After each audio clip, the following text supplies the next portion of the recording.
આટલી વસ્તુ ઘણા સમય સુધી વાપરવી જ ના જોઈએ. નહીંતર તમારા શરીરને એની ઘણી મોટી કિંમત ચૂકવવી પડશે. તેથી એને આજે જ બદલો. સૌથી પહેલું ટૂથબ્રશ દર 3 મહિને બદલી જ કાઢો.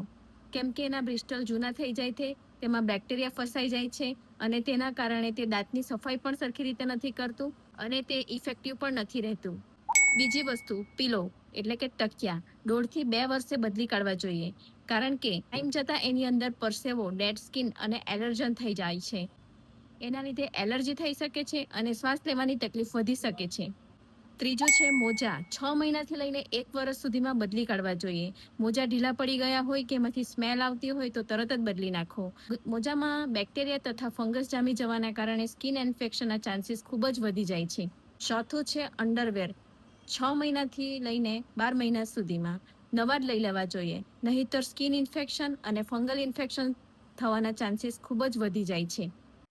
પાંચમું છે સનસ્ક્રીન લોશન, જેને 2 વર્ષ સુધીનો ટાઈમ પીરિયડ આવે છે. એટલો ટાઈમ જ વાપરવું જોઈએ.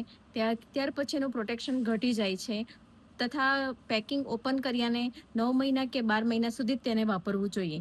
જૂનું સનસ્ક્રીન વાપરવાથી સ્કિન ડેમેજ પણ થઈ શકે છે. છઠ્ઠું છે મેટ્રેસ એટલે કે ગાદલા 7 થી 10 વર્ષ સુધીમાં બદલી કાઢવા જોઈએ. કારણ કે ત્યાર પછી એમાં ડસ્ટ, પરસેવો અને બેક્ટેરિયા ભરાઈ જાય છે.